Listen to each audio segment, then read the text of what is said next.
Hello, everyone. Thank you for joining us today for this DOE USCA Consensus Program workshop on carbon conversion and utilization procurement grants focused on construction materials.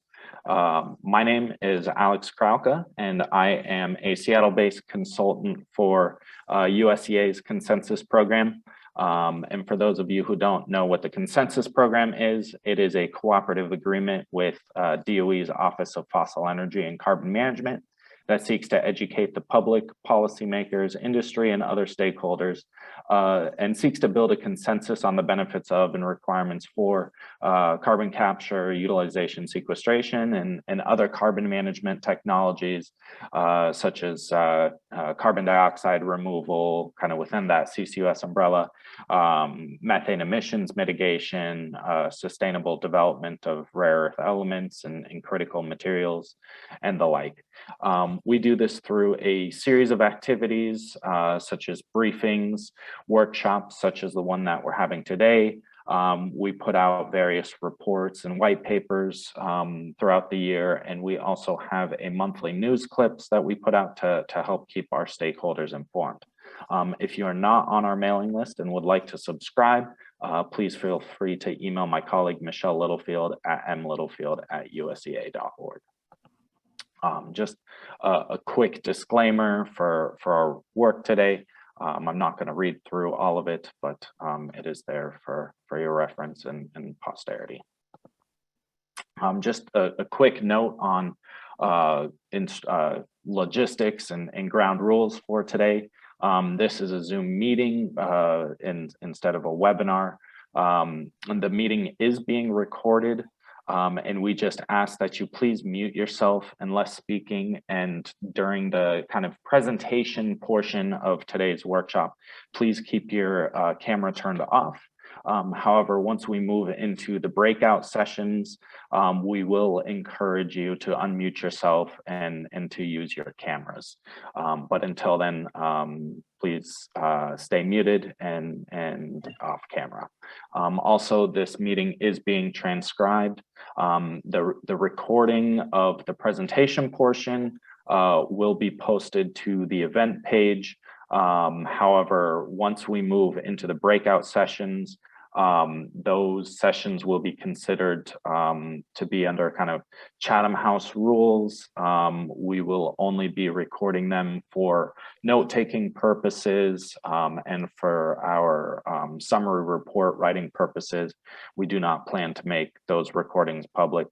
So we ask that during the breakout sessions, please feel free to be as candid as you'd like to be. We don't plan to attribute comments, but we will do our best to record and transcribe as many as possible. Just a quick note regarding the Federal Advisory Committee Act. I'm not going to read through all the bullets here. However, I do want to emphasize that this effort is not part of a federal advisory committee. We cannot provide advice. We're not seeking consensus, despite our program name. But that is not the purpose of today's workshop. Today, we are simply gathering information. Well, the first half will be giving information to our stakeholders, but the breakouts will certainly be to gather information from you all. We do have a pretty packed agenda, so I'm going to finish up here, but just want to give everyone a chance to look at the agenda in case they haven't looked at it yet. It is also in the calendar invite that I sent to everyone who is attending today, and if you don't see it there, or for whatever reason didn't receive that calendar invite, it is also on the event page at usca.org. So with that, I'm going to pass it off to Sheila Hollis, Acting Executive Director for the United States Energy Association, to give a couple of words on what USCA is and what we do, and the great work that all my colleagues at USCA do. So with that, Sheila, the floor is yours. Thank you so much, Alex. And just a moment or two on USCA. USEA is an utterly unique organization in that it's nonprofit, nonpartisan, non-lobbying. And what we try to do is to disseminate information, but also to provide a forum for the understanding, for the dialogue with respect to the key energy issues of our day. Certainly CO2 and CO2 storage is one of the key issues, not just of the United States, but well beyond today. But just a moment about USEA. We've been around nearly 100 years. We work in virtually all throughout the world. We're working in at least 75 countries almost continuously, really accelerated after the fall of the wall, but we had done a fair amount even before the fall of the wall. And we continue on apace. Tremendous amount in Eastern Europe, Africa, South America, Asia, doing a lot of work in India on a variety of issues. Not all, there really is a broad perspective on the energy issue. It's oil, gas, electric transmission issues, CO2 storage, obviously, all this panoply of key issues of our day with respect to energy. Also transmission, understanding transmission, risks of transmission outages, battery storage, and the development of renewable energy and the ability to store the renewable energy for when it's really needed. So all of these issues, we go from administration to administration because we're non-political and non-partisan. And we have the privilege of having some outstanding players on a board. All of them are, of course, but heads of trade organizations, Arizona State University, and major engineering and consulting firms. And what we are trying to do is first to provide a forum for education, for dialogue in a nonpartisan, non-hostile environment to really get our ideas out on the table throughout those interested in caring about energy, impacted by energy, and research in energy. So I am honored to be here with you today. Alex has done a magnificent job, as have our whole group. We have a modest-sized staff, but we work very closely with a variety of contractors to make this all happen, because we'd have to have a couple thousand people on our staff to be able to do all the things we do. But it is an honor to be leading USEA now, and I look forward to working with you on this absolutely critical issue, which is central to the thinking of the day as to how we deal with the realities of CO2 in the world today and what we can extract from here. It was where we're in an extraction industry. We're talking about how to extract from here ideas which then can then benefit not just the United States, but let's start here where we can work on our own terra firma and then take it throughout the world and help other countries and other players throughout the world to improve the lot of their people dealing with the CO2 issue. With that, I turn it back to you, Alex. It's an honor to participate even in this modest way, and I'm really astonished by the amount of work, hard work, nothing superficial about it. This is hardcore science, deep think, and I appreciate the ability to be here with you today. Great, thank you so much, Sheila. Really appreciate you being able to join us, and excited to have you.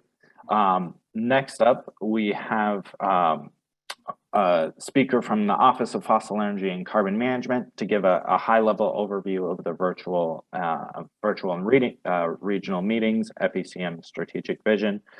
We have Mark Akevich, Director of the Office of Carbon Management Technologies. With that, Mark, the floor is yours. Thanks, Alex. And I'm trying to, I have a few slides that I'm trying to share, but I think it's not allowing me to pull it up. You should now be able to do it. Okay, yes, great, excellent, thanks.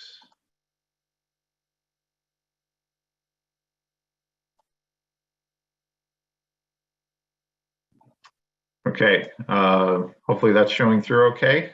So thank you, Sheila, for the introduction and for kicking us off today. And again, thanks to USEA for hosting us, and most of all to the participants and all the great interaction that we're looking forward to having today. So really appreciate everyone spending their afternoon with us. So really quick, what I'm going to do is just kind of go over kind of some high level strategy on where the Office of Fossil Energy and Carbon Management is today. And I've seen some familiar names on the participant list here, so apologies if this is repetitive, but I really think it's important for us to kind of stress some of the things that we're looking at going forward in the Office of Fossil Energy and Carbon Management to help kind of frame things as we go through the discussions today.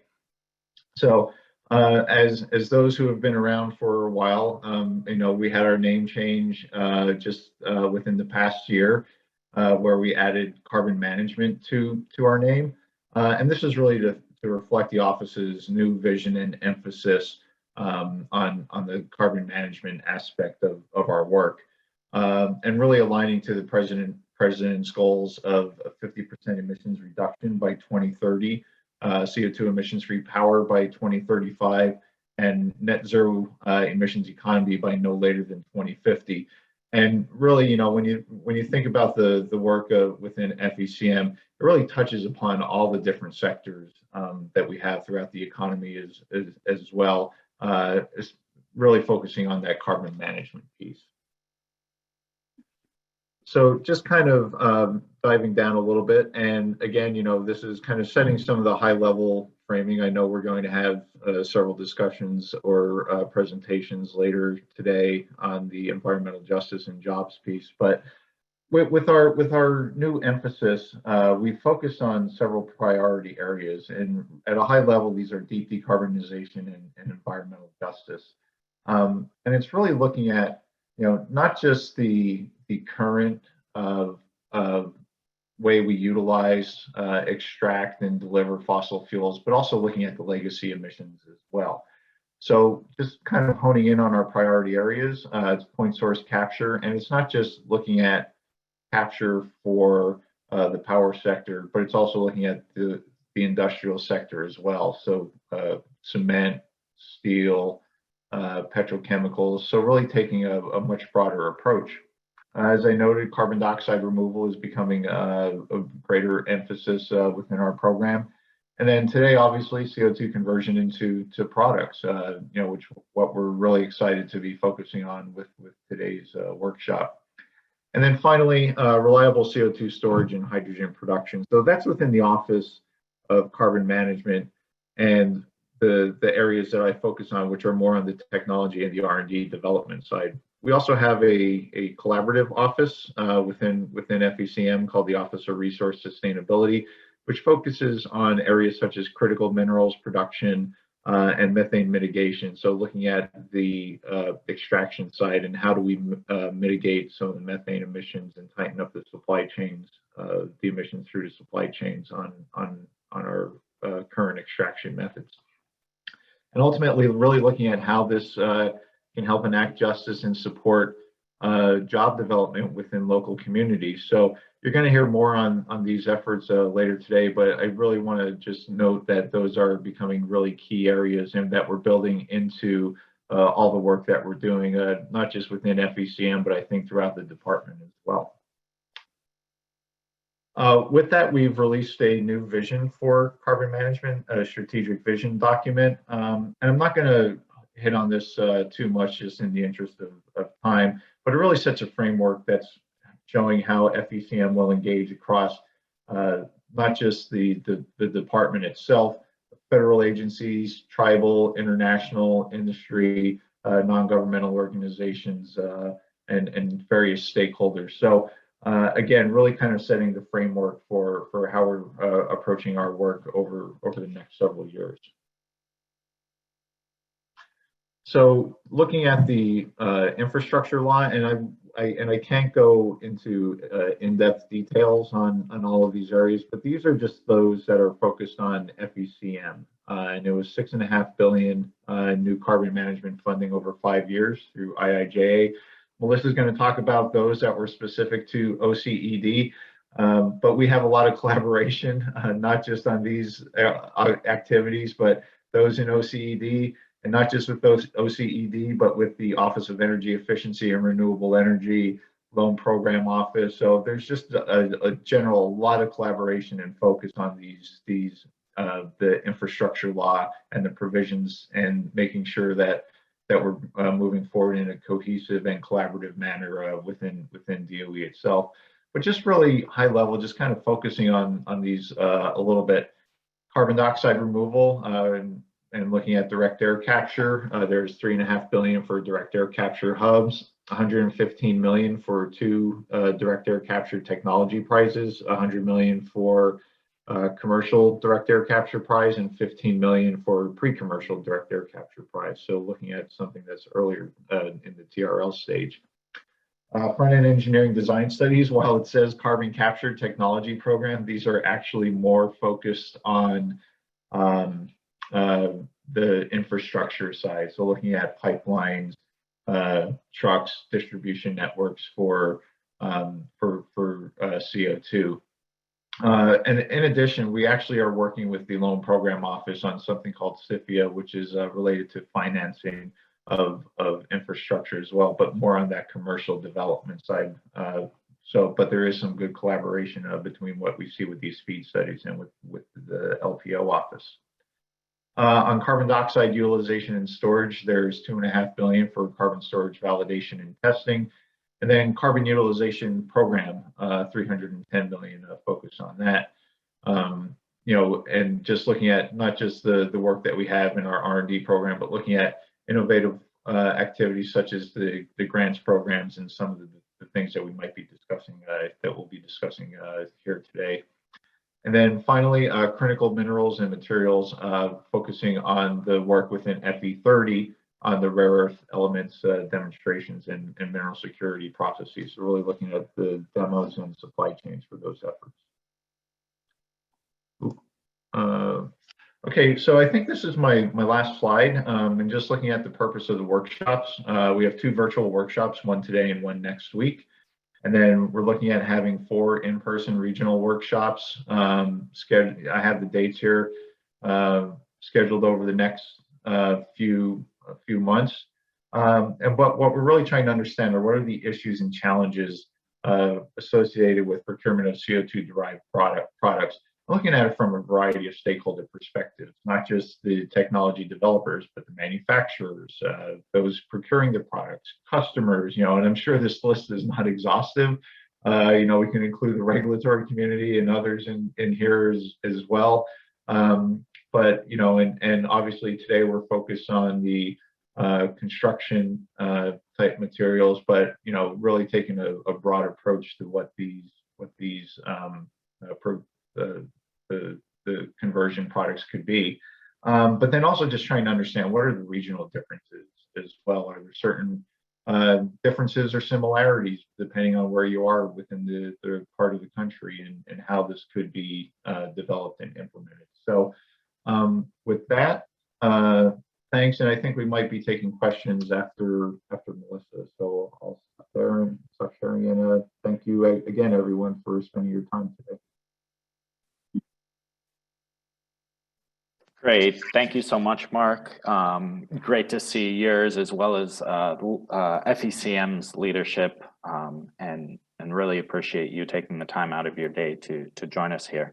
As you said, next up, we have Melissa Clumbarra, Deputy Director for Portfolio Strategy at the Office of Clean Energy Demonstrations, to discuss OCED and their Iija or BIL funding opportunities. So with that, Melissa, the floor is yours. Okay, great. And can you see my screen? Yes, we can. Okay, awesome. All right, well, hello everyone. My name is Melissa Clumbarra. I am acting as the Deputy Director for Portfolio Strategy in this relatively new Office of Clean Energy Demonstration. So I'm going to give you a little bit of background on this new mystery office and go over kind of the scope of work that we're being funded to do as part of the infrastructure bill and maybe a look ahead of long-term strategic planning activities that we have. Okay, so as you may already know, we have this kind of once in a lifetime investment through the Bipartisan Infrastructure Law signed in November. And that really, provided a huge influx of money into the Department of Energy. I think it was like $62 billion with $21 billion kind of starting up this new program of the Office of Clean Energy Demonstrations. This office, OCED or OSED as we call it, There's actually been a few years of thinking of standing up a new demonstration office within the Department of Energy. And over the past year, there was a lot of working groups set up to really inform this new office's org structure and mission space and vision. So it was a really highly collaborative effort from a lot of the applied R&D offices and loan programs office across DOE to really inform the mission, vision, and structure of this new Office of Clean Energy Demonstrations. And then, you know, we got funding through the Bipartisan Infrastructure Bill to start us out. And so you may already know that as part of standing up the new Office of Clean Energy Demonstrations, the Department of Energy also rolled out kind of a whole new set of offices under a new Undersecretary for Infrastructure, S3. So we have kind of 4 new offices under that new Undersecretary, where we have OSED, a Grid Deployment Office, an Office of Manufacturing and Energy Supply Chains, and then an Office of State and Community Energy Programs. And, you know, right now, a lot of these offices are, you know, brand new, don't really have a lot of staff. OSED started, I was employee number 2 in January, but right now we have about close to 70 sort of in the pipeline of new hires. So we're really excited about all the new hires coming in. Eventually, we want to build out to an office of nearly 300 folks in OSED. Meanwhile, all these other new offices are building out staff, but we're really working highly collaboratively, like Mark pointed out, with offices like FECM and offices within ERE and Office of Electricity to really inform the program design and execution of the infrastructure bill funds. So as I mentioned, we got this huge once in a lifetime opportunity for investments in clean energy demonstrations. So we have $21.5 billion in the Office of Clean Energy Demos. I'll break that down into the different provision areas. What we're trying to do with this funding is really, you know, buy down risks that the private sector has in both technical and non-technical areas that we know are sort of problematic in going from applied R&D to being successful commercial demonstrations. And so there's multiple valleys of death involved, and we want to be able to design these programs for demonstration scale technologies that really have the private sector's input on, you know, what those risks are, and how we can best design investments in demonstrations to build the confidence in the private sector for kind of the follow-on funding that we know will need it to continue to replicate and commercialize the technology. Because although $21.5 billion sounds like a lot of money, we actually need trillions of dollars to reach these aggressive goals for decarbonizing the grid by 2035 and decarbonizing the economy-wide by 2050. And in OCD, you know, we have money through the Bipartisan Infrastructure Bill, but we really are kind of pretty much a technology neutral office. And so we really want to be pursuing sort of an all of the above strategy for the different technology pathways and scenarios for how we reach these 2035 and 2050 goals. And so while the Bipartisan Infrastructure Bill funded an initial set of technologies, we're really looking more broadly at, you know, what are the other types of technology pathways that we need to pursue and invest in to get there longer term, and then building out a case for us to get continued funding, you know, in FY23 and beyond to do additional investments in demonstration scale technologies to get there. And so I was mentioning, you know, we're really trying to fill with this new program, this gap between the applied R&D offices and what you might be able to get through the loan guarantee program to fund a commercial scale project, or that you might be able to get in the private sector through debt equity financing. And so there's a lot of technology and market risks and regulatory risks involved in this space that we play in. And we're trying to, you know, build out, you know, my background is, I've been at DOE for 20 years, and I spent a lot of time in the bioenergy technology office in my first 10 years at the Department of Energy, where we actually had a significant amount of investments in demonstration scale biorefineries. at the pilot, demo, and commercial scale. And, that was a significant amount of money. It was about $1 billion, but it really kind of ate up a lot of the program's budget and created pendulum swings from different fiscal years and the amount of money that we would have to consistently do the type of research and development also needed to support different feedstock conversion technologies and use kind of markets we were shooting for. And so I think, having this specific program like OSED called out will provide that consistent funding longer term that doesn't take away from the much needed research and development dollars, and really provides a lot of focus on demonstrations with that pool from the private sector of what we're trying to de-risk, and can kind of provide also a center of excellence for how we're managing large scale demonstration projects, because we've had, a mixed bag of success in commercializing new technologies within the Department of Energy. And so we're trying to bring in all the kind of lessons learned as we do a significant portfolio of investments and demonstrations for how we consistently manage these projects, in addition to doing the due diligence on the front end for which projects we select to be part of our portfolio, and then how we manage them through phases of planning and development and construction and operations. And so that's what what OSED is setting out to do in a consistent way. And so you see a little bit about our mission here. Oh, sorry, flipping through so fast. You see our mission here. It kind of repeats a lot of what I've already said about our main goal for demonstrating technologies and to reach these goals by 2035 and 2050, and really trying to make sure that there's this market pool from the private sector and that we're this center of excellence for demonstration project management and oversight. And here's a breakdown of the funding that we received through initial funding that we received through the Bipartisan Infrastructure Bill, and it aligns nicely with a lot of programs that have already been underway through the fossil energy and carbon management offices, and we're working very closely with Mark and others in FECM on informing the design and execution of these programs, like the carbon capture demonstrations and pilot projects. And we're working really closely with them on the direct air capture hubs, as well as the regional clean hydrogen hubs. And so there's a lot of great collaboration going on, not just with the FECM, but also the energy efficiency and renewable energy offices, the Office of Electricity, RPE, nuclear.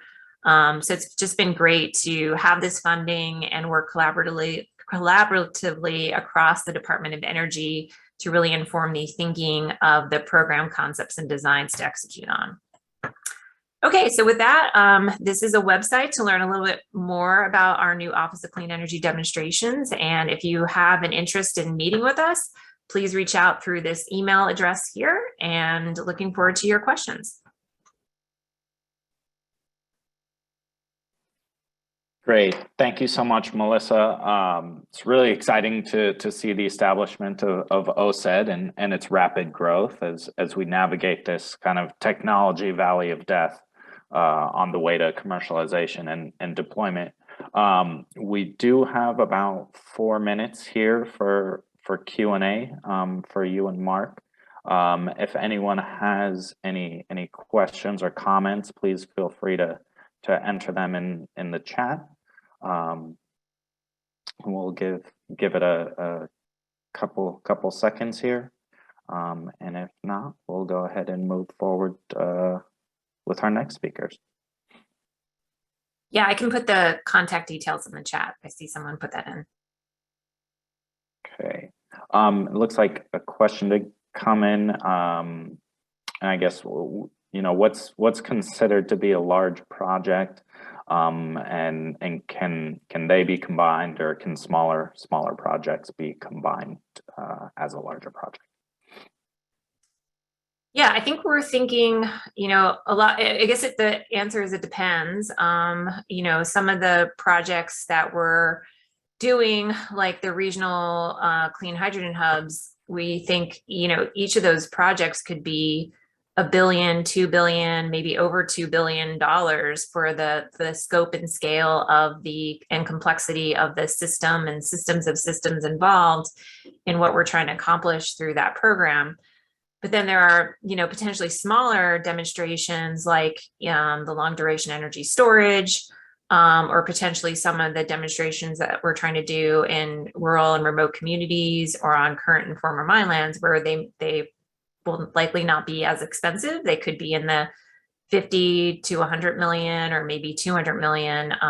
So they're a little bit smaller in kind of overall cost and project complexity.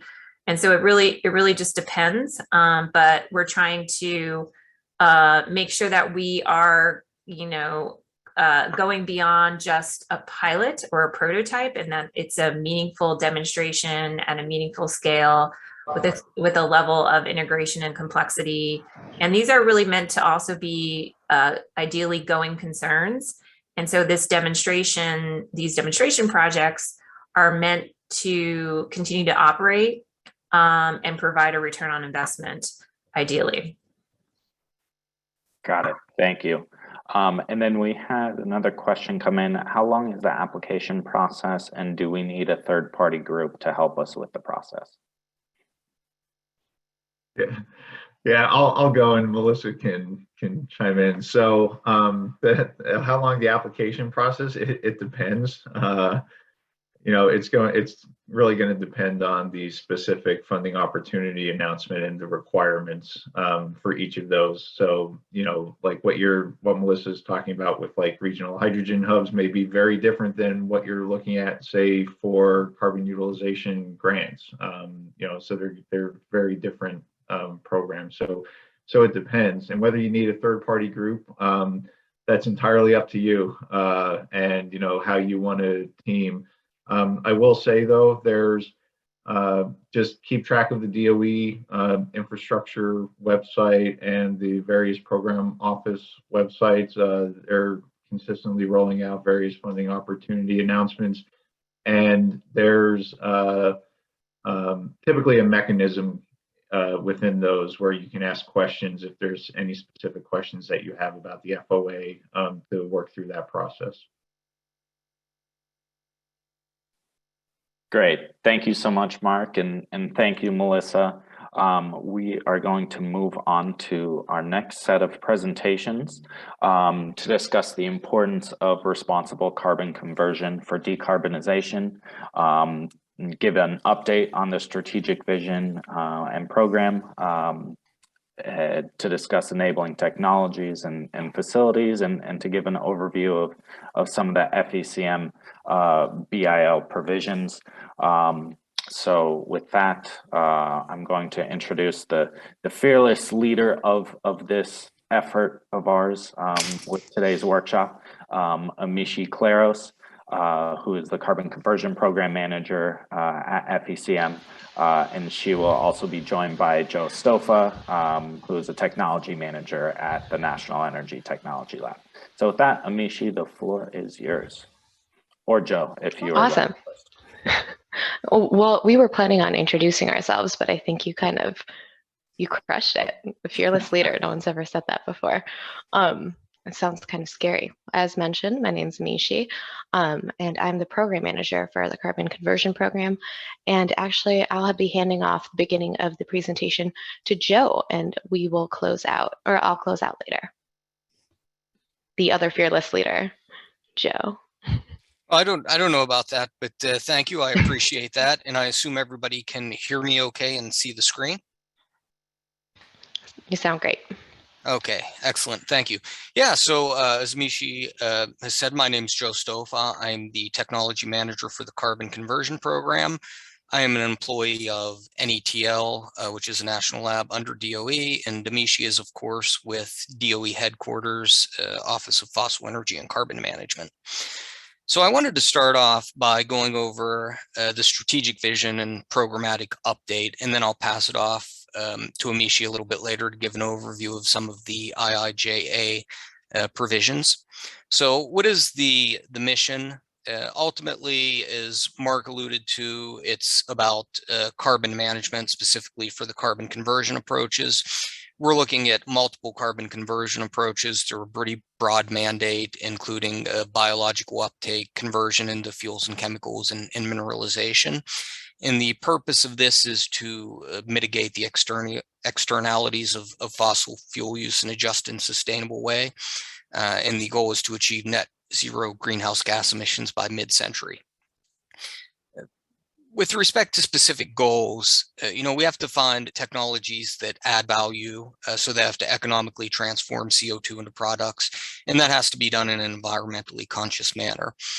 We know that most of the technologies we try in the lab won't work out, right? That's just the nature of R&D at low TRL levels.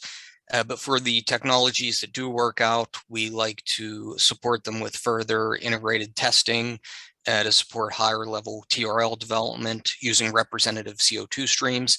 So the carbon conversion program, along with many other programs within FECM fund NCCC. So there's some access to testing centers and a good collaboration there. What are the large drivers? It's the amount of CO2 emissions. So the United States alone, last full year of data, 5.1 gigatons, and the total global equivalent is 33.1 gigatons. And when you look at the annual demand for carbon dioxide, it could be met by less than 1 day's emissions. So the scale of the problem is the biggest challenge, as I have listed down there. It's just a lot of emissions relative to the amount of conversion.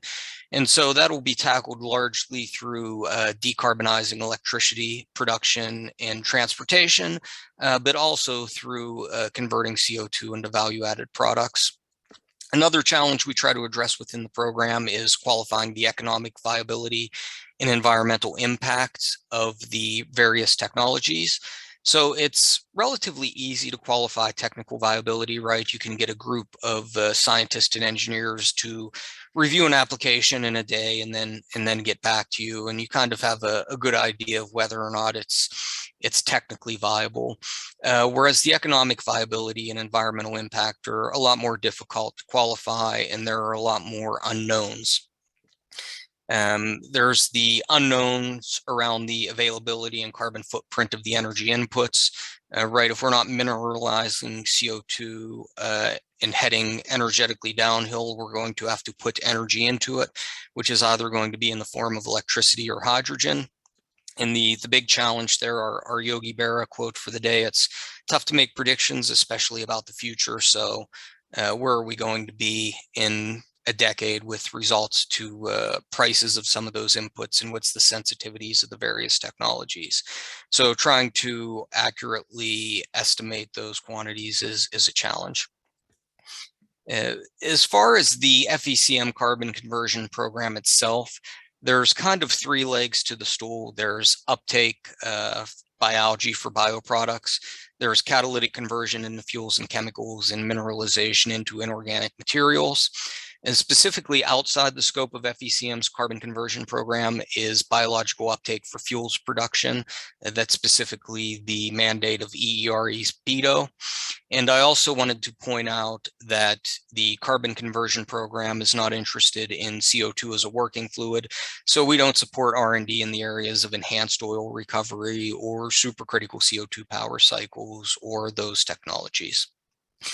I started in this role as technology manager for carbon conversion approximately 3 years ago in FY20. So no, I'm not taking credit for the increase in budget over here, but just telling the story that this has become a more important program over the past decade, and the budget has increased significantly. And it's a challenge to scale, to find enough worthwhile R&D to support, and how to spend all of that and invest it responsibly is a challenge as well. But the program is growing, which is great. That should allow us to do more in the future. And the program has approximately 40 projects in it, and those cover the 3 conversion pathways. So most of the funding that goes out through the program is competitively awarded through cooperative agreements, which are funded through FOAs. FOAs recently closed, FOAs currently open. You can search for those through grants.gov and find more information there if you're interested. We also have awards through grant programs such as SBIR and STTR. These are typically small business or with university collaboration. In the case of STTR, those are usually a little bit more targeted on one specific issue. We also support a lot of work through the national labs of Department of Energy through our fieldwork proposals. And then there are some other mechanisms, TCF, UTR, ACT. I'm sure many of you are familiar with these acronyms, but they're all funding mechanisms to try to identify the best R&D to support and mechanisms for getting the funding out there. With regards to the markets that are addressed by the carbon conversion products, a lot of the mineralization work is related to concrete, not all of it, but a lot of it. So that could include aggregate production, that could include CO2 curing. We have a number of projects on CO2 to polymers. There's kind of a trade-off there between market volume and value of polymers, right? Some of the most common polymers, like your polyethylenes, might not have quite the margin of something like a polycarbonate, which is obviously much less expensive than something like a PEEK or a PEC, but those are relatively small markets. Fuels are obviously a large market. That's toward the higher volume, lower value end of the spectrum. We have some various chemicals. We just say chemicals there, right? But that could include polymers, that could include different types of acids or alcohols. We've also historically had some work looking at algae to animal feed. So there's a whole different set of concerns there. And then we also have work on solid carbon products, so CO2 to nanotubes or graphite. So the overview there is just to show that there's a large variety of products, so a lot of markets that are potentially addressable by carbon conversion.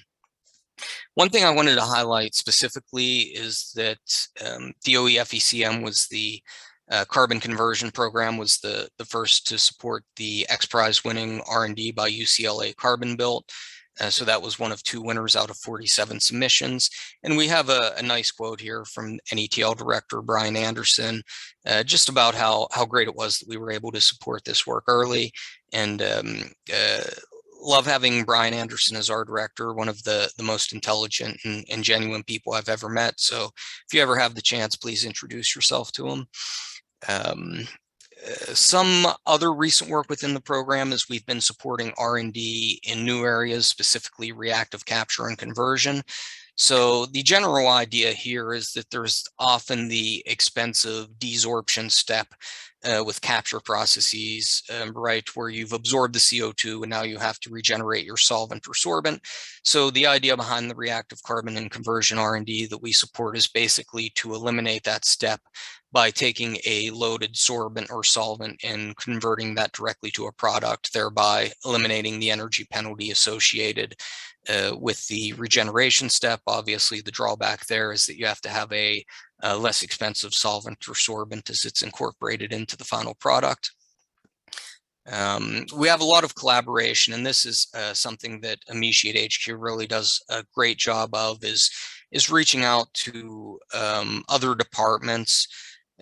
Right, so like we had mentioned algae for animal feed. So that's animal feed is not something within DOE's purview. So Amici will reach out to the other departments as necessary to try to make those contacts and understand what questions we need to ask with somebody's producing such a product.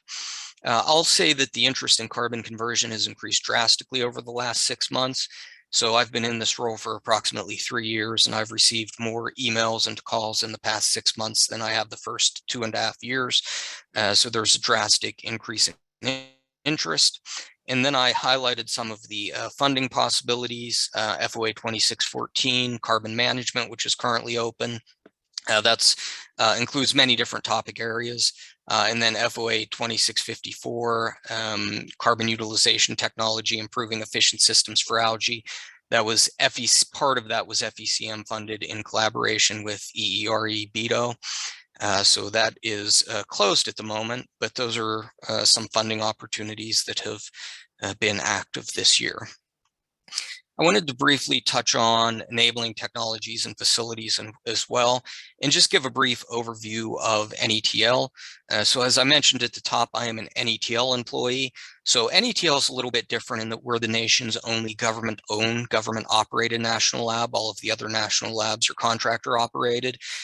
Being that we're government-operated, there are a lot of project management functionalities within NETL.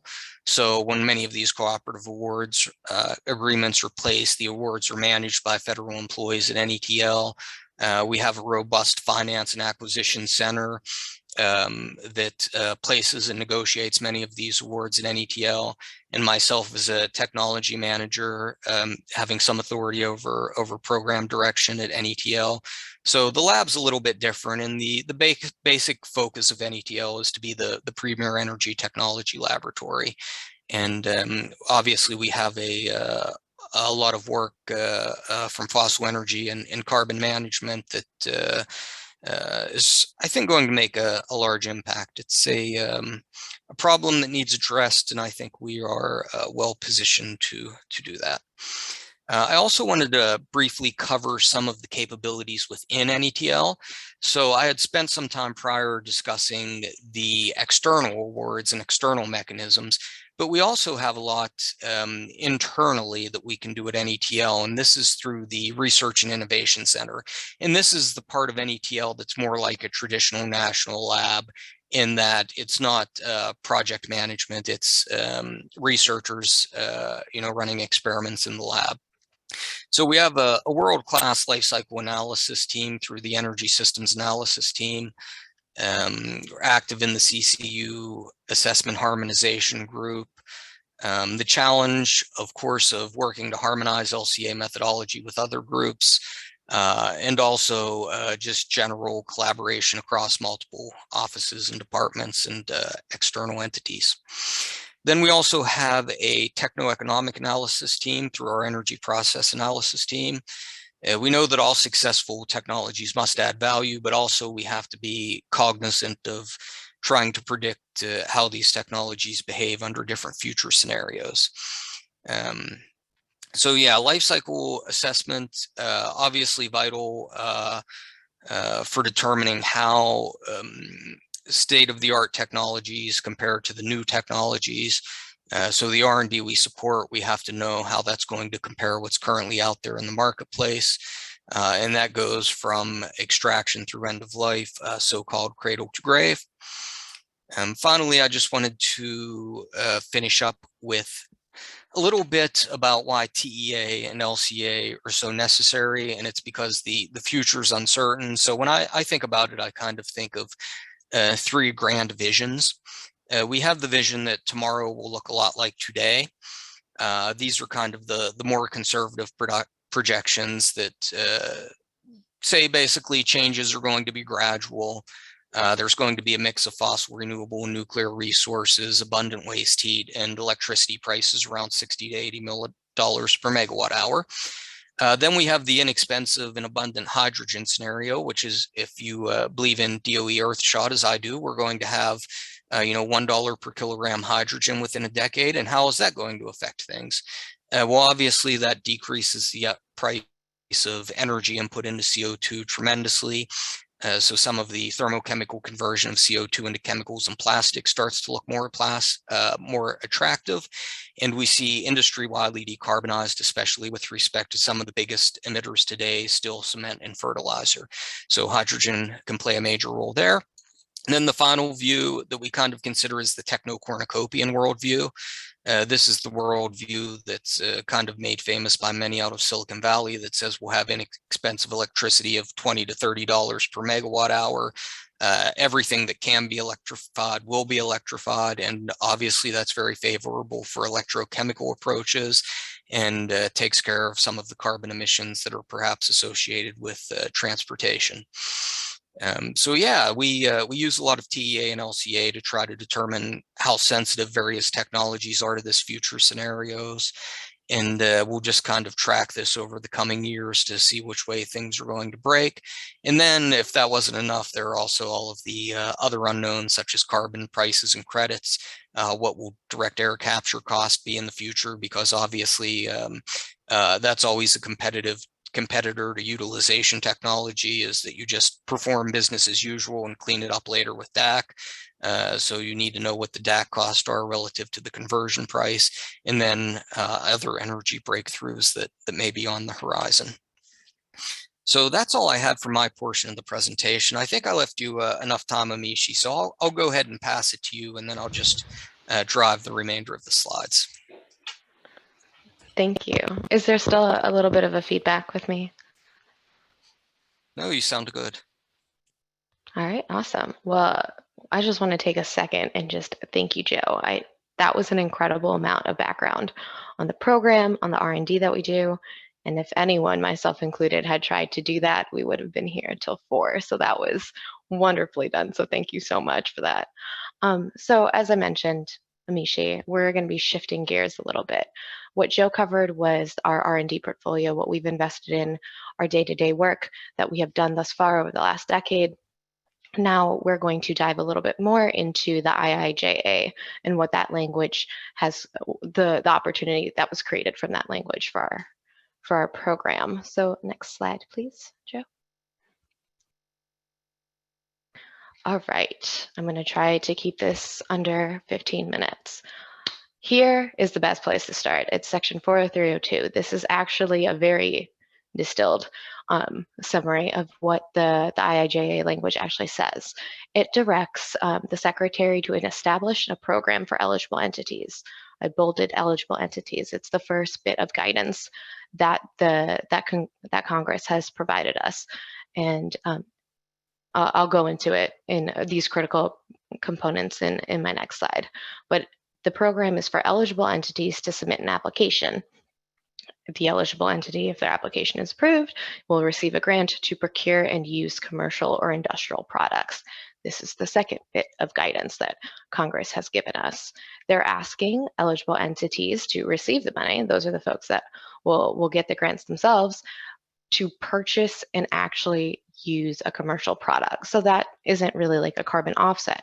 Really, it's a tangible product. It's a product that has an economic value for the consumer or the eligible entity in this case.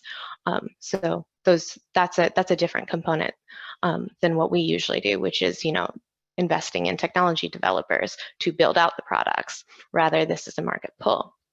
The next 2 bullets are actually some info about the products themselves. It says products must use or are derived from anthropogenic carbon oxides. This is a little bit of a deviation from what we have previously been discussing and what we've previously invested in. Most of the work that we've done is carbon dioxide. When we say the Office of Carbon Management, much of the R&D that we invest in is CO2 related R&D. Obviously, in the last few years, our view of CO2 sources and the feedstocks that we go after has expanded, rather than looking at predominantly fossil-based CO2 emissions from power plants. We've expanded our scope to include direct air capture, industrial slipstreams, even ocean, as well as various other industrial thermal combustion sources of CO2. This bit of language gives us that anthropogenic descriptor, but also includes carbon oxides. So we will be also looking at carbon monoxide, for example, from steel off gas, which is a deviation from the R&D that we have predominantly supported through the program. The second bullet says products must demonstrate significant net reductions in life cycle greenhouse gas emissions compared to incumbent technologies, processes, and products. something to keep here is incumbent technologies, processes, and products. That terminology to us translates to something called a counterfactual, right? Your business as usual case, or the case of a petroleum-based product. So when we're looking at our greenhouse gas emissions profiles or footprints, we will be looking at it compared to what we establish as the counterfactual. So a little bit of terminology that I might use later. So I also put in a link. I find this link to be a little bit easier to read. This language in its entirety. It's embedded into the broader Energy Act of 2020. And if you're a lawyer, I guess you can read it. Ooh, can we go back? But the link on the bottom is very helpful. I think just taking a real quick pulse, I mentioned as an R&D program, the carbon conversion or carbon utilization or carbon use and reuse, these are all terms that we've been branded under over the last decade.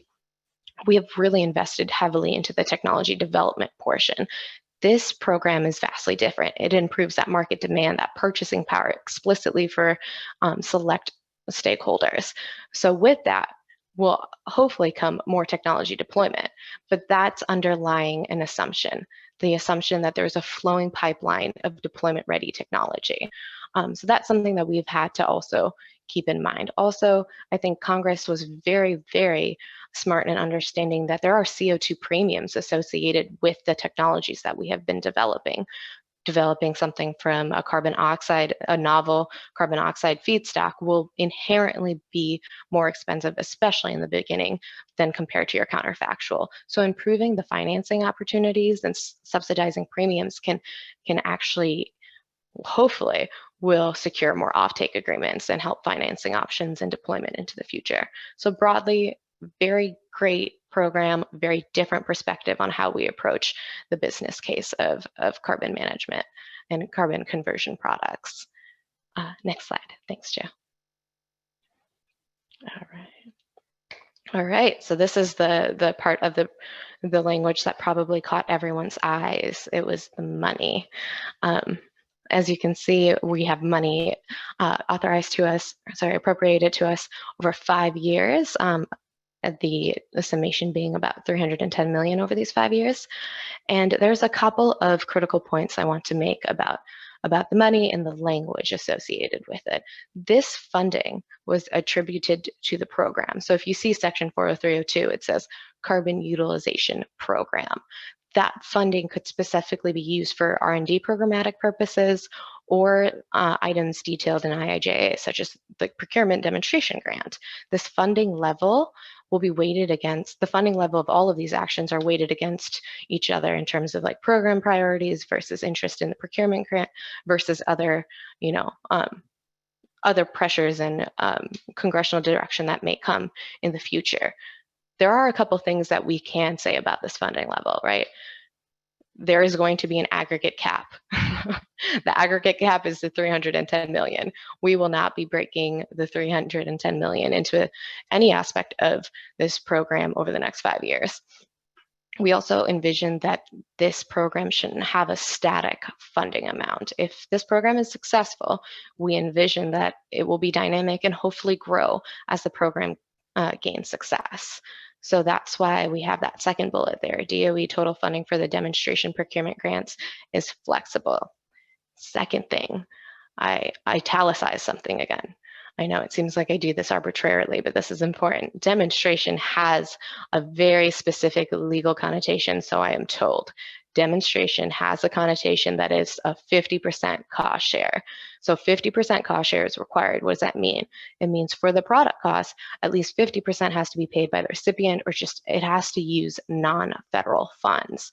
So we can cover 50% of whatever the product cost share may be.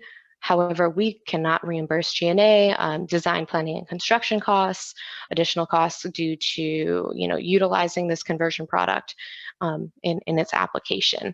Those are not part of what is this procurement demonstration grant. It explicitly is for the procurement of that value added, that economically valuable good for the consumer.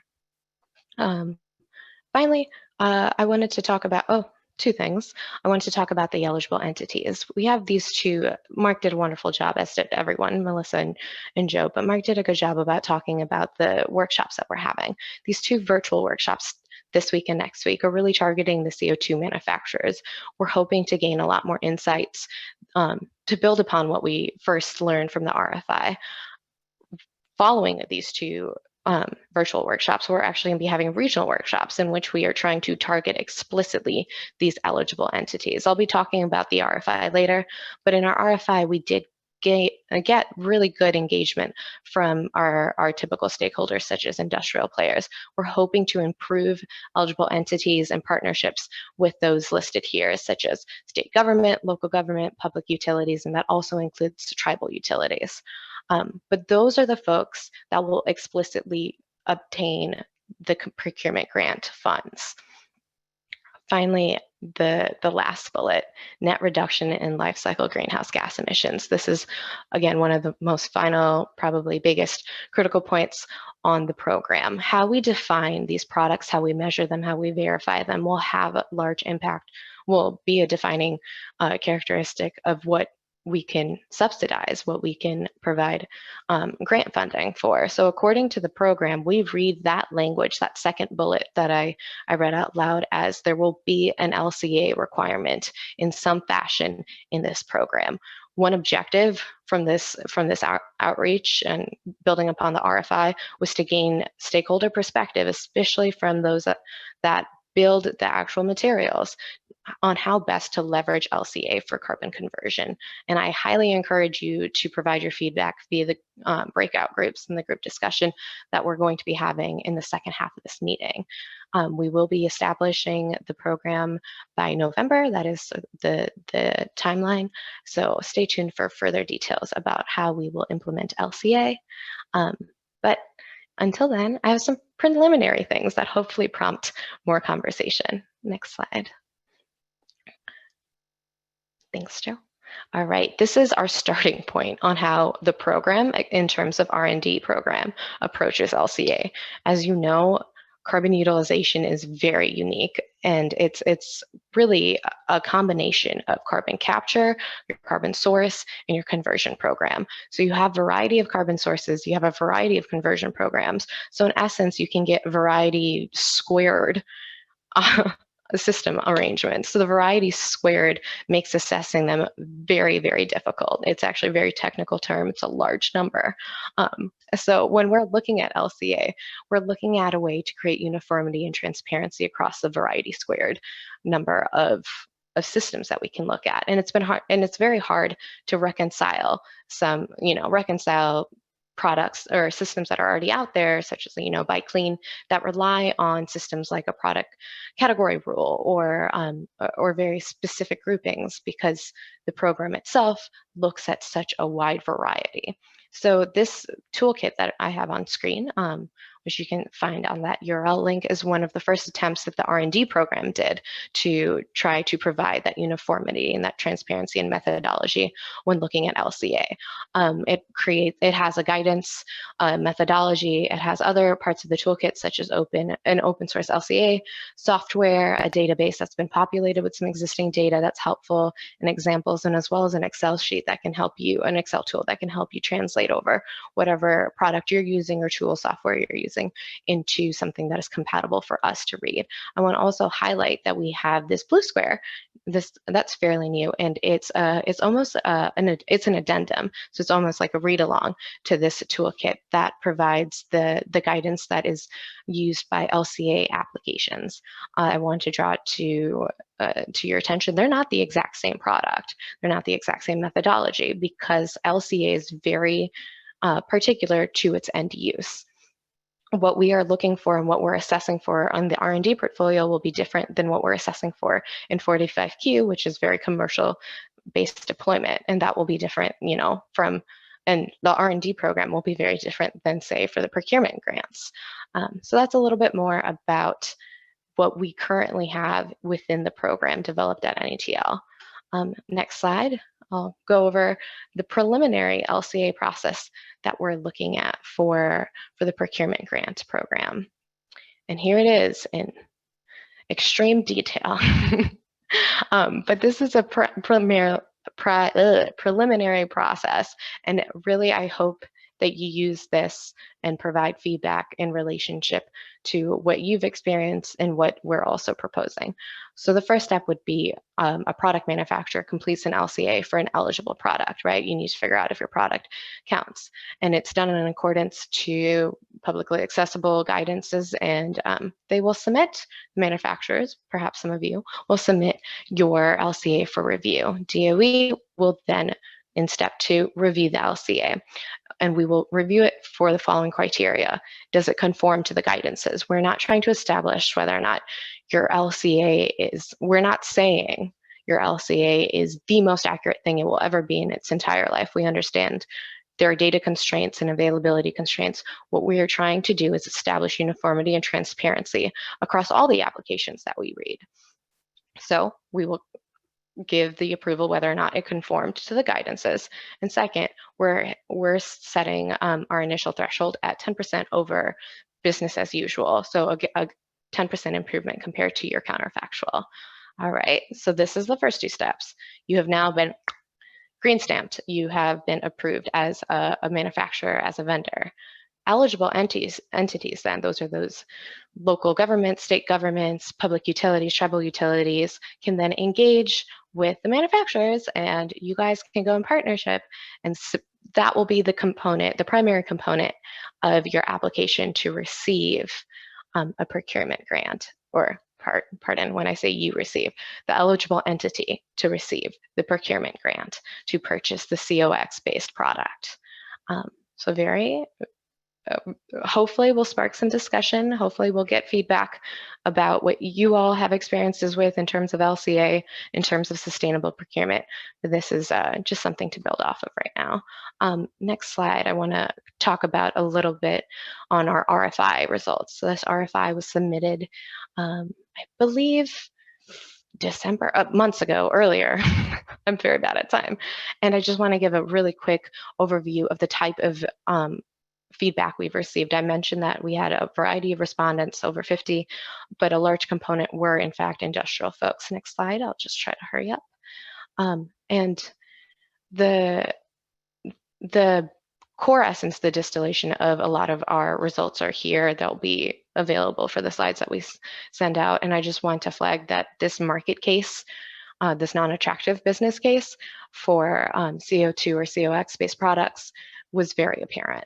It was a hindrance when it came to commercial deployment of technologies. That second bullet under business models and market considerations is also very helpful. Several respondents expressed the uncertainty of 45Q. It went beyond just saying 45Q wasn't enough. Folks explicitly provided reasons why 45Q wouldn't be enough to facilitate market entrance, whether it be magnitude or in many cases, the uncertainty associated with obtaining that tax credit. So items such as being a little bit more definitive about what does work and why, and what doesn't work and why, is really helpful when we go into shaping these programs, such as the procurement grants and also the broader R&D program.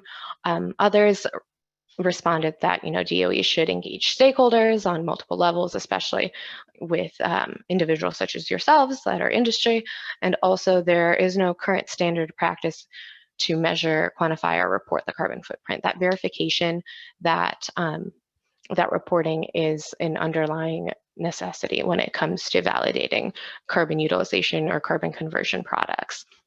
Finally, in the technology space, we had a variety of respondents that covered the swath of technology portfolio or technology pathways, and a lot of the technologies discussed were at lower TRL, but there were promising comments such as many people believe major commercialization could be expected as early as the early 2030s or mid 2030s, but continuing the development of standards, certifications, and supporting funding, incentives, and policy were necessary to support that large scale up and commercialization efforts. And finally, last slide, last 2 slides. This one's a reference, but the next slide is what I wanted to end on. My name's Mishi. Again, Joe, gave the brilliant summary before, but we have others that have been leading a lot of this work, especially the outreach. Aaron, he's been crucial in setting this up and will be crucial in setting up the regional outreach. Greg has been phenomenal with the analysis lead and has been our LCA guru. And this whole team, which consists of folks from Vito, like Ian, and all across FECM and NETL, have been phenomenal. So I'm very happy to be a part of this team. And that's it. And I think we should open it up for questions if I didn't take too long. Thank you, Amishi, and thank you, Joe. I think I loved analysis squared. That was good. We have had a couple of questions come in about copies of the presentations. And so for those who joined a little bit later, we are recording this and we will post it to our event page where we will also have the presentations. We do have a couple more minutes until our next presentation. If anyone has any questions, Amishi, I know one that I had was, do cooperative utilities or co-ops, are they able to access these procurement grants? We are pending legal guidance before our regional outreach, and we will have firm answers that I can say without getting in trouble. Okay. Yeah, because basically there's, like 4 different classes, right? There's the public utilities, the IPPs, the co-ops, the IEPs. So yeah, there's a lot of different structures out there. And as Amishi alluded to, we're trying to get guidance on what is and isn't an eligible entity. Got it. Thank you both.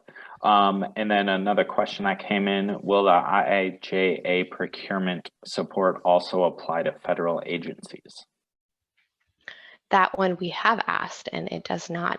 Congress was pretty explicit in their eligible entities, and federal agencies are not part of the substructure of local, state, or public utilities. Got it. Thank you. I've talked to lawyers so much. I feel like I am a lawyer. No, I'm not. Got a de facto law degree. Love it. We have 1 more minute in case anyone else has any questions for Joe and Amishi. And then I guess a follow-up question, does that not include tribal governments? Tribal utilities are included under our guidance. Fantastic.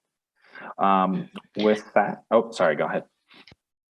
Oh, I was just going to mention, I kind of breezed through the references slide, but that first bullet in the references slide is actually a 4-hour webinar that USEA put on, but it's very helpful in how to engage with NETL, engage with DOE in terms of like obtaining financial assistance. So that's also like a gold mine of information. If you guys have 4 hours, it's worth it. Thank you for the shout out. And I will put I'll put the link to that webinar in just a moment. So with that, we will go to our next speaker to discuss societal considerations and impact, looking at environmental, energy, and climate justice. And with that, we have Catherine Clark, AAA Science and Technology Policy Fellow at FECM. Catherine, the floor is yours. Wonderful. Thanks so much for that introduction. Just make sure, can everyone see my screen and hear me all right? Yes. Awesome. Lovely. Well, thanks so much, Alex, and thanks to everyone who's joining this workshop. I'm really happy to be here with you all today and to talk about environmental and energy justice. So in my presentation, there's really 2 main questions that I hope to answer. And the first is really like, what is environmental and energy justice? What do we mean when we say those terms? But more than that, I want to provide some concrete data to really demonstrate that these topics of considerations are specific, evidence-based, and have real substantial impacts on people's lives. And so that's sort of the first part. And then the second part is moving into what are DOE's priorities and approaches to environmental and energy justice, and specifically focusing on the Justice for the Initiative. So first, let's dive into the first topic. The environmental justice movement grew out of the civil rights movement of the 1950s and 60s. And so it has a really long and robust history that's focused a lot on sort of conventional environmental pollution and the corresponding harms to people's health, wealth, and livelihoods. This definition that I put up here is a really common one. You can see it also if you want to go to EPA's website, they have these definitions and more details there. I won't read through this to save people listening to me read the text that's on the slide, but I just want to point out here two key pieces, which is really that these bottom bullets, which is that environmental justice involves both the outcomes, so thinking about the equitable distribution of impacts, which include benefits and harms. So here, that everyone should have the same degree of protection from environmental and health hazards. And it also includes processes. So who has power to make decisions that impact their lives? And so the second bullet talks about equal access to decision-making processes. Energy justice is similar, but as you might infer, is focused specifically on energy systems. And so really the goal here is to achieve equity in both the social and economic participation in the energy system. So again, back to that sort of access and participation in decision-making, while also remediating social, economic, and health burdens on those disproportionately harmed by energy systems. And so really aiming to make our energy system broadly more accessible and more affordable and clean for all communities. Climate justice is a sort of third piece we could talk about. I won't go into too much detail, but really at its core, it applies the same basic principles of civil rights to the climate space. And I'll show, in a moment, I'll show evidence for all three of these categories that really demonstrate that our current systems have not yet achieved environmental, energy, or climate justice. And so really this is why we're focusing so intentionally and deeply on these issues, because this consistently is shown in the data. But before I sort of dive into those specific examples, I want to pull back a little bit and touch on this common framework that speaks to different elements of justice. And this is applicable for all three of these: environmental, energy, and climate justice. And I've already touched on two of these in my previous slide, and you'll see this theme come up throughout. The first is distributive justice. So this is talking about the equitable distribution of benefits and burdens. And this pillar is what I'll spend a lot of time focusing on today. And this is, the main focus of my next few slides, but I wanted to make sure people sort of saw this full spectrum and framework for how to think about environmental justice.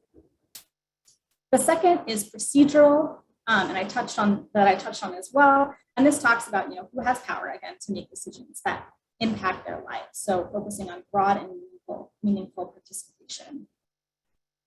A related pillar to procedural justice is recognition justice. And this is really about respecting and honoring the sort of local knowledge and culture. And so here we can think about, making sure that projects are tuned to the priorities and culture and perspective of the specific place and location that they're in. And finally, we have restorative justice. And this is about repairing prior harms done to the environment and the communities that they're in. So for this, we can think not only about what a project's impact is going to have in the future, but how that interacts with existing and cumulative burdens that communities have already been facing, and whether the project has opportunities to restore or remediate those existing burdens and harms. So now that we have this sort of overall framework, let's zoom in a little bit and really, I really want to provide sort of some super concrete and specific examples of how environmental, climate, and energy and justice affect people all across the United States today. And so we'll first start with an example from environmental injustice. These three examples are only a few. There's many more sort of examples in peer-reviewed literatures and study and articles. So this is just a small subset, but I think these illustrate sort of across a wide spectrum of areas. So this particular study came out in 2019, and it looked at pollution inequity specifically for particulate matter, fine particulate matter PM2.5. And that pollution inequity is basically looking at the difference between the environmental health damage caused by a certain group and what sort of that group actually experiences. So this study showed that in the United States, PM2.5 exposure is disproportionately caused by the consumption of goods and services by non-Hispanic white majority, but is disproportionately inhaled by Black and Hispanic minorities. And so Latinx Americans and Black Americans are exposed to 63%, 56% more PM2.5 respectively than they produce, whereas white Americans are exposed to 17% less. And so again, this gets back to that distributive pillar, right? This is like who experiences the benefits and harms. Which groups experience those are not the same, and those benefits and harms are inequitably distributed. The next example speaks to energy, sort of the energy injustice bucket. And this study recently looked at energy burdens in the United States. Energy burden is defined as the percent of household income that's spent on energy bills. And again, sort of aligned with the theme of the talk, the energy burden that folks experiences is different for different groups. And so two examples, there's many more highlighted here corresponding to this graph, and folks can dig into this more if they want. But two examples are low-income households spend 3 times more of their income compared to the median spending of non-low-income households, and median energy burden for Black and Hispanic households, it's 43% and 20% higher respectively than for non-Hispanic white households. And my final example is sort of in the climate bucket. This report recently released by the EPA looks at social vulnerability to climate change, and it focuses on 6 categories of impacts, which you can see here. So everything spanning from health impacts from air quality to extreme temperature to flooding, and along sort of 4 socio demographic categories. And what this report found is that of the 4 socially vulnerable groups examined, minorities are the most likely to currently live in areas where we project the highest impacts of climate change. So again, these are just 3 examples, but I really hope this provides sort of some detail and explanation of sort of not only that this is a consistent data-driven pattern that we repeatedly see across sort of a wide variety of environmental, energy, and climate aspects that we can look at, but also that this has a really significant impact on people's lives. And so next, with that sort of background and foundation, I'm going to transition into DOE's priorities and how we're thinking about environmental and energy justice. And I want to start with the Justice 40 Initiative. So the Justice 40 Initiative was created by Executive Order 14008 in January 2021. And this establishes a goal that 40% of the overall benefits of certain federal investments flow to disadvantaged communities. And there's a lot in the sentence, and sort of like Amishi did, I'm going to pull out specific chunks of this and go through what this means. So the first is that 40% of overall benefits. What do we mean by benefits and how do we track this? The second piece is which investments and what kinds of projects count under Justice 40. And the third is how do we define disadvantaged communities. So I'm going to step through each of these on my next 3 slides. First, we'll start with benefits. So when we say benefits, this term includes direct and indirect investments and other outcomes that positively impact communities. And these other outcomes can include environmental, economic, health, or other social benefits. the key piece here really is that we're not only talking about direct investments, so like, who and where does money flow, but also all these other potential benefits that communities can experience. To support the implementation of Justice 40 initiative, DOE developed these 8 policy priorities that you see on my screen here. And these really speak to benefits that communities can see. So one is decreasing the energy burden, which is what we were talking about, right? That's the percent of household income spent on home energy bills. Decreasing environmental exposure and burdens, increasing clean energy technology access and adoption, etc. So these are some examples and some priority examples of potential benefits that communities could receive. And I also want to clarify that this 40% within the Justice 40 initiative is really talking about these benefits holistically, not just investment dollars, and that 40% overall is sort of overall benefits, and that we recognize that individual projects may contribute more or less substantially to this goal based on the factors that are unique to that project. The next piece is sort of what projects and investments are covered under Justice 40. And you can see the list of covered programs here. It's very extensive, including climate change, clean energy, and energy efficiency, remediation, reduction of legacy pollution, etc. So really a wide range of energy and climate-related activities. And then a covered investment. There are many types of sort of federal investments that can count. And so really anything covered under Justice 40 is a covered federal investment in any of these types of programmatic activities that we see here. And then lastly, to answer the question of what counts as a disadvantaged community, DOE developed a working definition for disadvantaged communities, which includes 36 indicators in these 4 buckets. I highly encourage people to go to this link here. It lays out all of the indicators, the methodology, the data sources, and there's an interactive map, which I took a screenshot of here that you can use to sort of zoom in and out and see this definition in real time. So highly encourage that.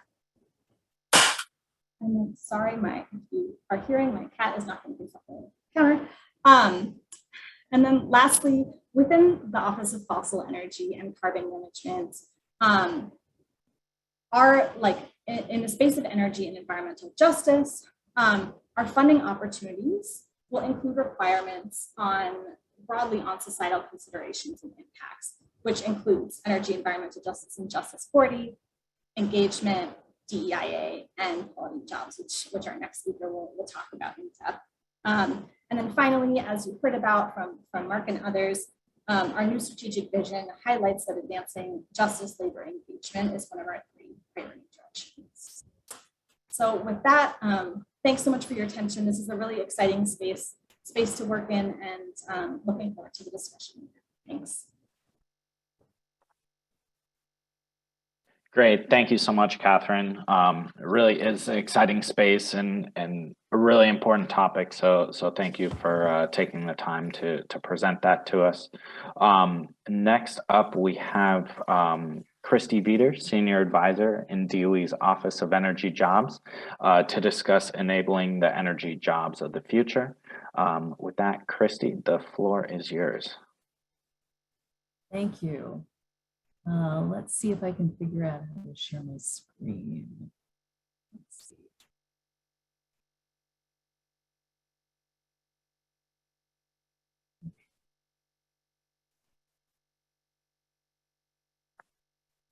Oops, trying to enlarge it. Is that working? You'll want to go up to that display settings and then switch. Display settings. Yeah, up at the top there. Right now we see your kind of notes view. Mm-hmm.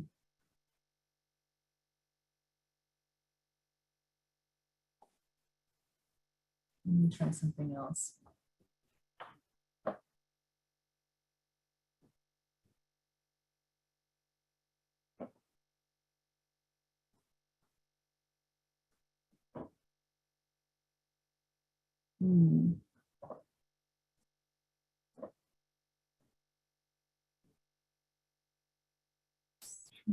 Yes.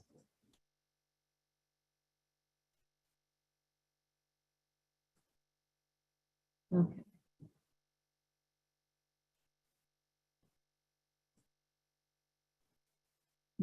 Alex, do you want to try this? I don't seem to be Sure, I having can. much luck. Yeah, that's fine. Just give me Okay. 1 second here.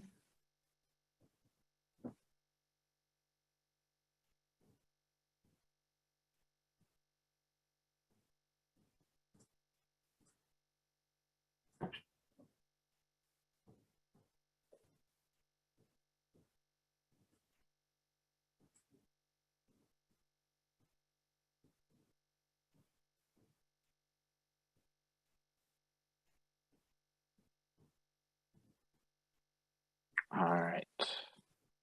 Thank you so much. Yep. Okay, great. So good afternoon, everybody. Thank you very much for the opportunity to be here with you today. My name is Christy Veter.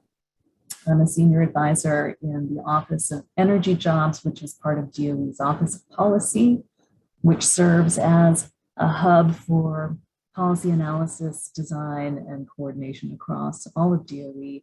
And I'm one of the folks who's partnering with different program offices that are implementing different parts of the Bipartisan Infrastructure Law. And I'm very glad to have the chance to collaborate with Office of Fossil Energy and Carbon Management on the carbon conversion procurement grants.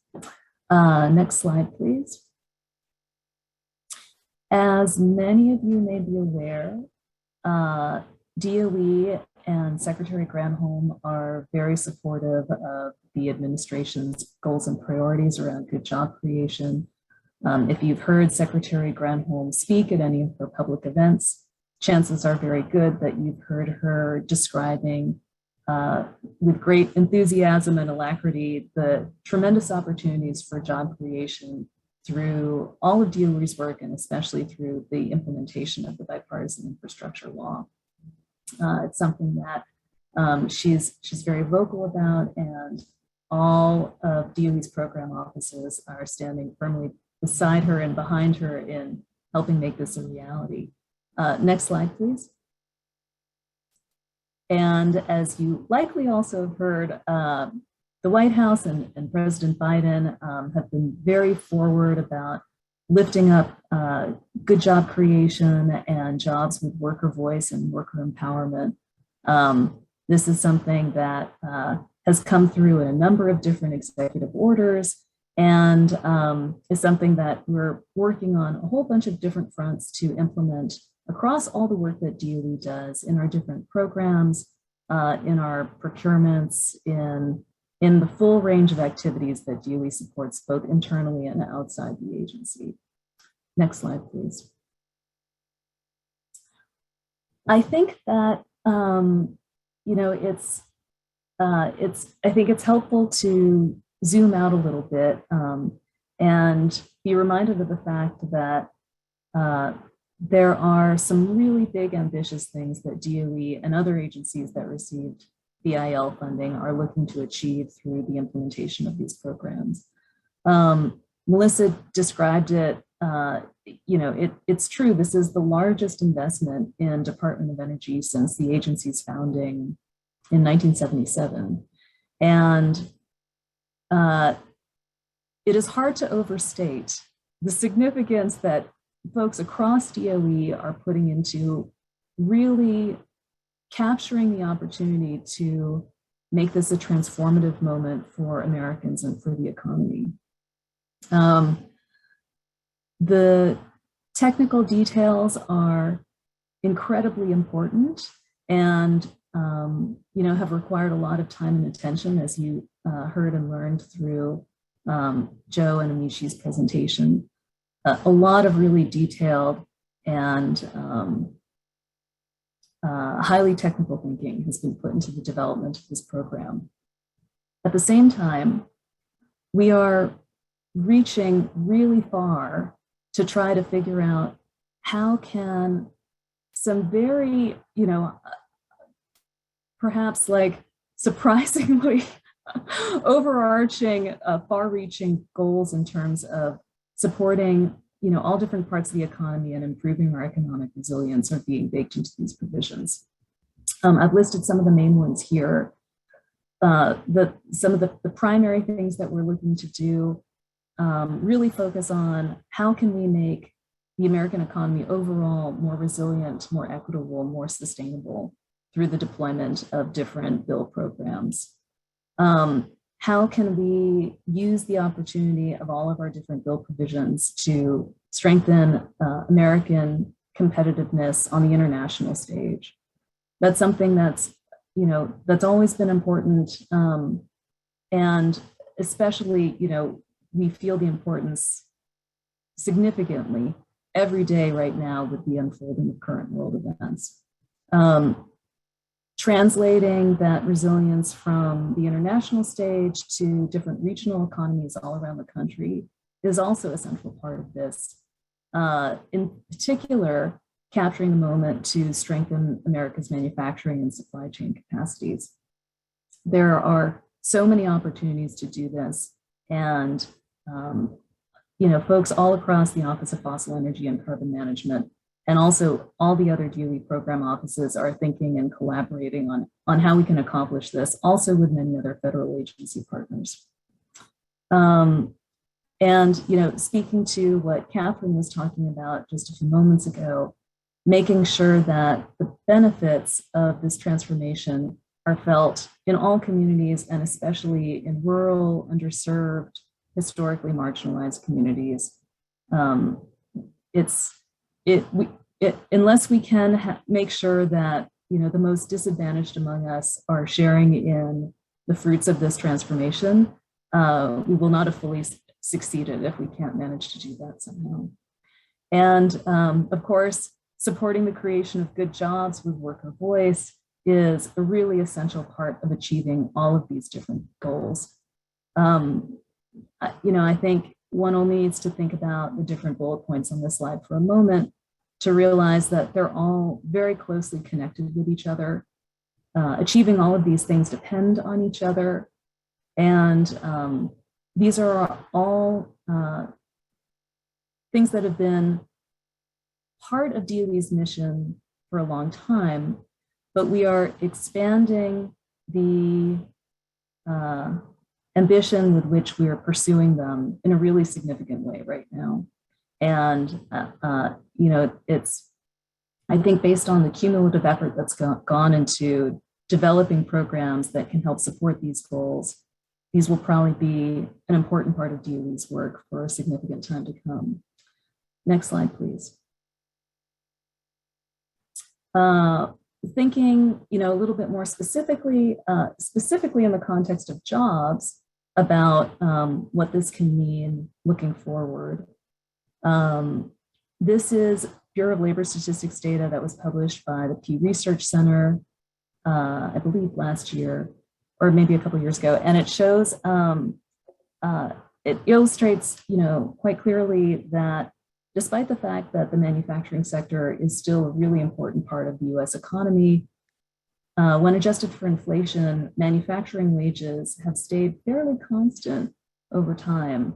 There hasn't been any increase in wages relative to other parts of the economy. And you can see that there's some increases in manufacturing wages in the 70s and 80s when manufacturing was a much stronger part of the US economy. But really there hasn't been any growth in earning power for manufacturing workers over time. Next slide, please. This plot also shows BLS data. Specifically, these are wages for non-supervisory workers. And you see average US hourly wages across all parts of the economy in the blue line. And then the orange line shows average manufacturing wages for non-supervisory workers. And the gray line shows average manufacturing wages specifically for manufacturing workers in the durable goods section. And this covers the same time series as in the previous plot, also adjusted for constant 2018 dollars. What you can see following the gray and orange lines relative to the blue lines is that for a number of years from about for for almost the whole time series for durable goods and for most of the middle part of those years for the manufacturing sector overall, there was a significant wage premium for holding a manufacturing job compared to the rest of the economy. However, that wage premium has declined over time. Back in around the time of the Great Recession, manufacturing wages no longer enjoyed a premium relative to, average work across the economy. And about 2016, 2015 was when durable goods, which for so long had been, a very advantageous place for manufacturing workers to be, lost its edge in terms of hourly wages compared to the rest of the economy. There is, especially, during this time of having a very tight labor market and the Great Resignation, and a lot of workers really rethinking what they want out of a job and, what they want to do with their careers. There's a lot of opportunity in terms of offering competitive wages for rebuilding those manufacturing wage premiums and demonstrating significant value to workers in terms of what manufacturing careers can mean for them. Next slide, please. Also, there are significant opportunities for improving equity in terms of many dimensions of manufacturing work, but certainly in terms of pay.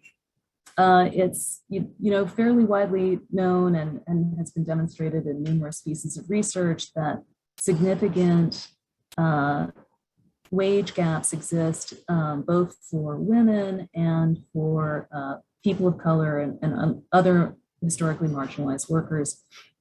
This graphic from a paper that was published in 2015 shows the percentage of women's earnings as a percentage of men's earnings across the x-axis, and as you can see by the red dot above the 75% mark, women in manufacturing tend to earn about 25% less than men. I hope for a future presentation to be able to provide some similar research on racial wage gaps also, but likely, this graphic is at least indicative of the likely direction of what that research shows. So definitely also opportunities to demonstrate value in the manufacturing sector jobs for women and people of color by providing more parity and equity in terms of what those jobs mean for them. Next slide, please. In terms of the workforce priorities that we're building into different bill provisions in fossil energy and carbon management and also across other parts of DOE, I thought it would be helpful to talk a little bit more specifically about what that can look like. We're doing as much as possible to encourage everyone who participates in DOE-funded projects to incorporate strong labor standards into the jobs that they plan to create. That can mean things like very clear, robust health and safety standards so that workers aren't getting sick or injured on the job, being able to provide workplaces that are free from harassment, offering workers predictable work schedules so they can be effective and take care of their families and thrive in the rest of their lives. And also things like offering clear processes for dispute resolution so that when challenges come up, there are safe and just pathways by which those issues and challenges can be resolved. Another thing that's really valuable are different kinds of high road workforce development programs. A key part of that is looking for ways and opportunities to provide access to jobs for workers who have not been strongly represented in those careers or have been marginalized in other ways. Looking and partnering with different kinds of groups and community workforce organizations to encourage returning citizens, women, single parents, veterans, all kinds of people who historically have had a harder time finding these jobs to have a chance at them. Also, programs like apprenticeship programs, which are sometimes called the other four-year degree, These are programs that allow workers to earn a wage while also receiving a combination of on-the-job training and classroom training as they learn a new occupation or career. These are really terrific in terms of giving people the opportunity to get started in a new job without having to, put themselves in an economic disadvantage by not being able to work and having to pay for training at the same time. And similarly, quality pre-apprenticeship programs are also a really important component of this. These are programs that prepare people to enter apprenticeship or other kinds of training programs. They often involve things like wraparound services like childcare, substance abuse counseling, transportation assistance, all different kinds of preparatory work that can set workers that have had a hard time getting started with their careers, the supports they need to really be successful in the long term. And of course, any kind of new job that offers competitive wages and also allows workers the free and fair chance to join a union. Next slide, please. I know that we're probably at time to start the break, but I'll just say in parting, we're really looking forward to hearing your thoughts on all of these issues during the breakout sessions. All of your thoughts, questions, ideas, concerns are relevant and really, really valuable for us to know about and be aware of. We're very interested in knowing what your forecasts are for growing your team in the context of the procurement grants and also just generally. How have you been envisioning what quality job creation can look like? What are some things that you think perhaps could be helpful for that in the context of what's been discussed on these slides, and all other challenges and opportunities that you're thinking about as you're looking to grow your workforce in the context of the different kinds of carbon management grants that DOE is preparing to do and just in general. Thank you very much.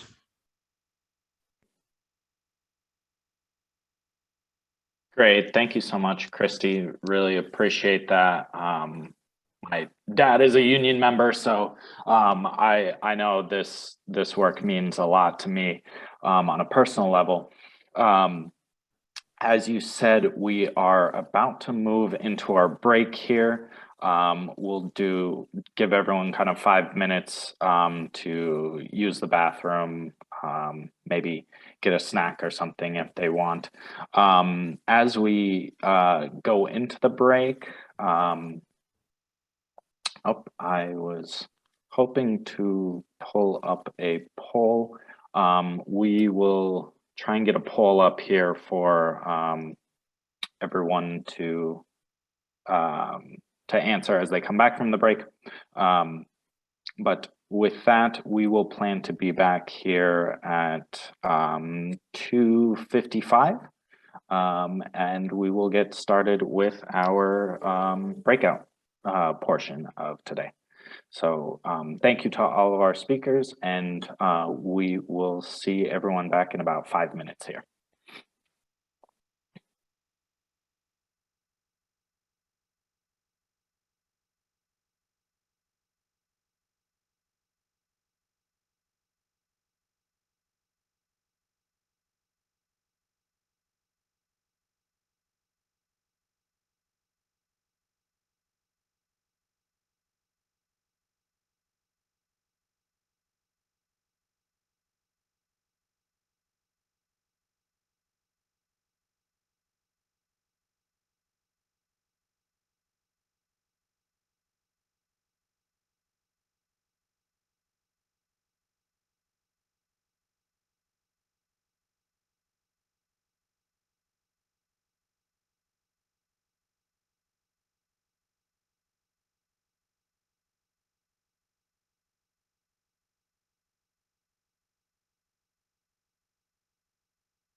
and then they're very disappointed.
All right, thank you, everyone. I believe the poll should be up now. If you can fill the poll out, that'd be great. We'll give it about a minute or so, and then we will get into our breakout rooms.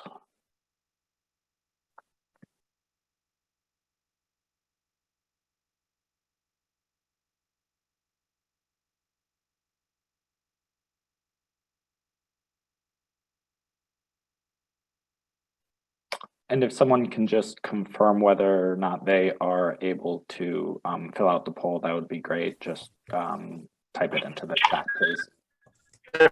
Confirmed. Yeah, Alex, I'm getting responses.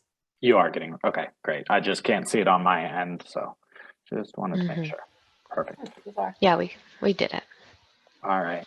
Amishi, did you want to say anything before we move into our breakout rooms, or should we go ahead and get with it? Oh, no, I think we're excited. This is what we came here for. Let's do it. All right, let's do it. Okay, most of you have been pre-assigned to a room, so you should see a message pop up asking you to join the room that you've been assigned to. For those who joined a bit later, or I'm sorry, who registered a bit later, just give me 1 second here as I assign you. And with that, I hope everyone enjoys the breakouts.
my words will be brief. This meeting is being recorded. Oh, sorry. Sorry. I think that was me. But yes, this meeting is being recorded because everything provided here was very insightful. And we just want to say thank you, especially to USCA, for you guys for helping facilitate crafting a very wonderful dialogue between everyone, especially to Sally and Steve for facilitating that dialogue, and also for the presenters for sharing their insights, especially from the DOE side. And we're going to continue to have these dialogues. And if you feel like you weren't able to share exactly what you wanted, Joe's email is available, my email is available, and we would love to hear more of your feedback. That's why we're doing these listening days, is to hear from our stakeholders. So I really appreciate everyone staying engaged, and the breakout discussions, at least the one I was a part of, was awesome. So thank you. And Alex, if you want to close out, feel free.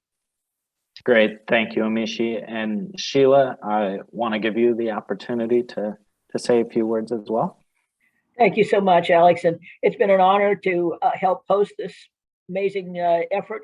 And it obviously has a lot of life to it. It's going to continue on. It's going to evolve into bigger and better things. But you hit on some of the most sensitive topics in the most graceful way to move this forward.